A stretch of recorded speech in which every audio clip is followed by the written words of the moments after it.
ધોધમાર વરસાદ જે જનજીવન અસ્તવ્યસ્ત થયો વોર્ડ નંબર 4 જે આશાપુરી માતાના મંદિર નજીક પાણીનો ભરાવો થતાં સ્થાનિકોની હાલત દયનીય થવા પામી છે।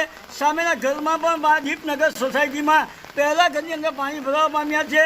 તો તમે દ્રશ્યમાં જોઈ શકો છો કે સામે પાર્ક કરેલી ગાડીઓમાં પણ બેઝિંગમાં પાણી ભરાતા દયનીય હાલત થવા પામી છે। તો બીજી તરફ આ જાગૃતિ સોસાયટીની ઉત્તરજીમાં આવેલ તમામ દુકાનોની શટરો પણ ડૂબી જવા પામી છે, જે અંતર્ગત જે દુકાનોની અંદર પણ પાણી ભરાવાની સમસ્યા હાલ ઉદ્ભવી રહી છે। ચોક્કસપણે કહી શકાય છે કે વહેલી સવારથી અવિરત ધોધમાર વરસાદને પગલે બારડોલી નગરનું જે જનજીવન છે એ અસ્તવ્યસ્ત થઈ જવા પામ્યું છે। અને ખાસ કરીને જે આ વહેલી સવારથી અવિરત ધોધમાર વરસાદને પગલે સ્થાનિકોની હાલત દયનીય થવા પામી છે। કેતન પટેલ, ન્યૂઝ 18 ગુજરાતી, બારડોલી। તો સુરતમાં ધોધમાર વરસાદથી માર્ગ વ્યવહાર ખોરવાયો છે। પર્વત પાટિયા કાંગારુ સર્કલથી ગોળાદરા તરફ જતો માર્ગ અવરોધાયો છે। મહારાણા પ્રતાપ ચોક પાસેથી વાહન ચાલકો અટવાયા છે। તો વોર્ડ નંબર 18ના કાપડ માર્કેટ પાસે ટ્રાફિક જામ, બાઇક ચાલકોની લાંબી કતારો સાથે ભારે હાલાકી। નોકરી પર જતા નાગરિકોને ભારે તકલીફ થઈ રહી છે। પાણી ભરાવાથી માર્ગો પર જે હાલત છે તે પણ ખરાબ જોવા મળી રહી છે। વરસાદી પાણીના કારણે ટ્રાફિક વ્યવસ્થા ઘવાઈ છે। નગરજનોને એલર્ટ રહેવા તંત્રની અપીલ। તો બે દ્રશ્યો સામે આવી રહ્યા છે। એક તરફ સુરત પાણી થઈ ગયું છે, તો બીજી તરફ વાહન ચાલકો ફસાયા છે, કારણ કે ઠેર ઠેર ટ્રાફિક જામના દ્રશ્યો જોવા મળી રહ્યા છે। તો સુરતથી સુરત જોઈ રહ્યા છો આપ, કેવી પરિસ્થિતિ વરસાદ બાદ અહીં।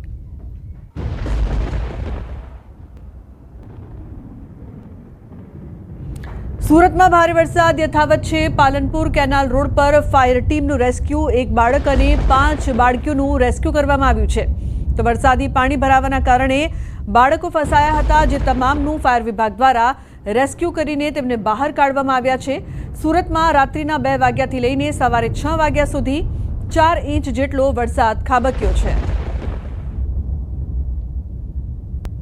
ઉલ્લેખનીય છે કે સુરતમાં ભારે વરસાદ યથાવત છે, પરંતુ ઠેર ઠેર પાણી પણ પાલનપુર કેનાલ રોડ પર ફાયરની ટીમ દ્વારા રેસ્ક્યુ કરવામાં આવ્યું છે। એક બાળક અને 5 બાળકીઓનું રેસ્ક્યુ કરવામાં આવ્યું છે। તો અનેક લોકો ફસાયા છે અને અહીં પણ વરસાદી પાણીમાં બાળકો ફસાયા હતા, જે બાદ ફાયરની ટીમ ત્યાં પહોંચી અને આ તમામ બાળકોનું રેસ્ક્યુ કરીને તેમને સલામત સ્થળે ખસેડવામાં આવ્યા હતા।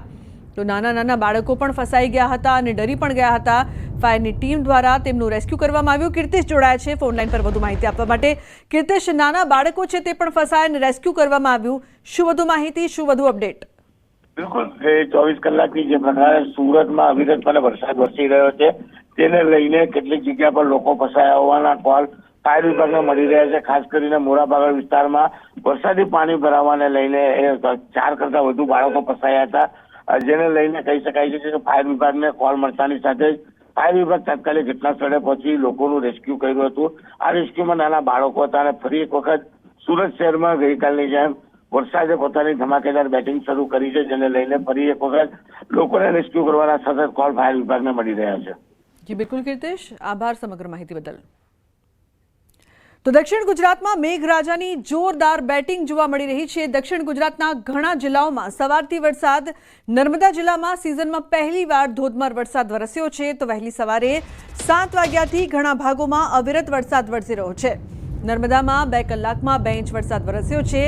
સતત વરસાદથી નીચાણવાળા વિસ્તારોમાં પાણી ભરાયા છે।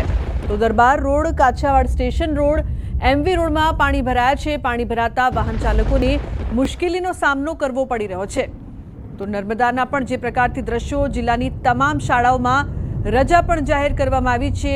દક્ષિણમાં મેઘરાજાની દેધરાતની વચ્ચે નર્મદાના અનેક વિસ્તારોમાં પણ ભારે વરસાદ, સિઝનમાં પહેલીવાર ભારે વરસાદ નોંધાયો છે। 2 કલાકમાં 2 ઇંચ વરસાદ, તો ઘણા ભાગો પાણી થઈ ગયા છે। ઉલ્લેખનીય છે કે જે પ્રકારથી સતત વરસાદ વરસી રહ્યો છે, દીપક લાઈવ જોડાયા છે વધુ માહિતી આપવા માટે। દીપક, જે પ્રકારથી નર્મદામાં સિઝનનો પહેલો ભારે વરસાદ કહી શકાય તેવી પરિસ્થિતિ, શું વધુ અપડેટ?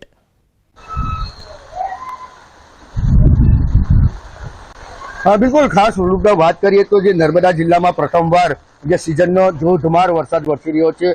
ખાસ કહી શકાય કે જે નર્મદા જિલ્લાના મોટા ભાગના એટલે કે 5 તાલુકામાં ધોધમાર વરસાદ વરસ્યો। તેમાં ખાસ વાત કરીએ તો જે સૌથી વધુ વરસાદ છે જે તિલકવાડા તાલુકામાં 5 ઇંચ વરસાદ વરસી ચૂક્યો છે. નર્મદા જિલ્લાના નાદોદ તાલુકામાં 2 કલાકમાં 2 ઇંચ વરસાદ વરસી ચૂક્યો છે.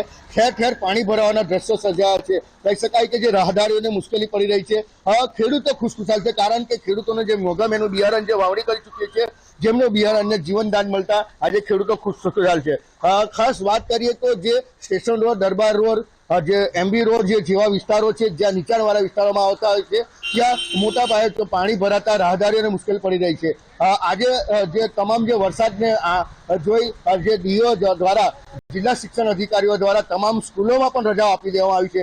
જે સ્કૂલો સવારથી શરૂ થઈ હતી, જે સ્કૂલોને પણ જે વિદ્યાર્થીઓ છે જેમને ઘરે મોકલી દેવામાં આવ્યા છે. એટલે કહી શકાય કે જે સિઝનમાં પ્રથમવાર આજે વહેલી સવારથી ધોધમાર વરસાદ વરસી રહ્યો છે. એ અવિરત વરસાદને કારણે ખેડૂતો ખુશખુશાલ છે, પરંતુ સ્થાનિકો પરેશાન થયા છે. જી બિલકુલ દીપક, જે પ્રકારથી સ્થાનિકો તો પરેશાન થયા છે, પરંતુ નર્મદાના કયા કયા વિસ્તારો છે કે જ્યાં સૌથી વધુ વરસાદ સાથે જ કેટલું પાણી ભરાયું છે? આપ જે વિસ્તારમાં છો ત્યાં કેવો નજારો જોવા મળી રહ્યો છે પાછળ?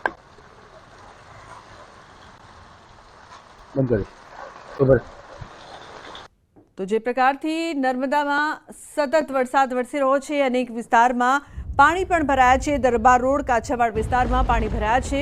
તો નર્મદામાં સિઝનનો પહેલો ભારે વરસાદ અને અનેક વિસ્તારમાં પાણી પણ ભરાયા છે. ઉલ્લેખનીય છે કે દક્ષિણમાં મેઘરાજાની દે ધનાધનની વચ્ચે નર્મદામાં સિઝનનો આ પહેલો ભારે વરસાદ છે. અનેક વિસ્તારોમાં પાણી ભરાયા છે. ક્યાંક લોકોને સમસ્યાઓનો સામનો પણ કરવો પડી રહ્યો છે. 2 કલાકમાં 2 ઇંચ જેટલો વરસાદ વરસ્યો છે અને અનેક વિસ્તાર પાણી થયા છે. તો રસ્તાઓ જાણે નદી બની ગયા હોય તેવા દ્રશ્યો પણ અહીં સામે આવી રહ્યા છે. સ્ટેશન રોડ, MB રોડમાં પાણી ભરાયા. સુરતના બારડોલીમાં વહેલી સવારથી ભારે વરસાદને પગલે જનજીવન પ્રભાવિત થયું છે. બારડોલી નગરના MN પાર્કમાં ભરાયા છે વરસાદી પાણી. MN પાર્કમાં કમર સુધીના પાણી ભરાયા છે. તો સ્થાનિકોના જીવ તાળવે ચોંટ્યા છે. વહીવટી તંત્ર પાણી નિકાલ કરવામાં નિષ્ફળ નીવડ્યું છે. જિલ્લાના બારડોલી પંથકની અંદર વહેલી સવારથી ધોધમાર વરસાદને પગલે બારડોલી નગરનું જનજીવન પ્રભાવિત થવા પામ્યું છે. દ્રશ્યમાં જોઈ શકો છો, બારડોલી નગરના MN પાર્ક વિસ્તારની અંદર કમર જેટલા પાણીઓ ભરાતા લોકોની હાલત દયનીય થવા પામી છે. સાથે સાથે લોકોના ઘરોની અંદર પાણી ભરાતા લોકોના ઘર વખરીના સામાનને પણ નુકસાન થવાની ભીતિ હાલ સેવાઈ રહી છે. વહીવટી તંત્ર દ્વારા જે પ્રી મોન્સૂન કામગીરીના દાવા કરવામાં આવ્યા હતા, એ દાવા સદંતર પોકળ સાબિત થવા પામ્યા છે. ચૂંટાયેલા સદસ્યો પણ ક્યાંક આ વિસ્તારની અંદર જોવા મળી રહ્યા નથી. અને ખાસ કરીને દ્રશ્યની અંદર જોઈ શકો છો કે આ ભારે વરસાદને પગલે જે નીચાણવાળા વિસ્તાર, જે બારડોલીના MN પાર્ક, DM નગર, આશાપુરી માતાના મંદિર સહિતના વિસ્તારોની અંદર વહેલી સવારથી વરસાદી પાણી ભરાતા બારડોલી નગરનું જનજીવન પ્રભાવિત થવા પામ્યું છે. કેતન પટેલ, ન્યૂઝ 18 ગુજરાતી, બારડોલી.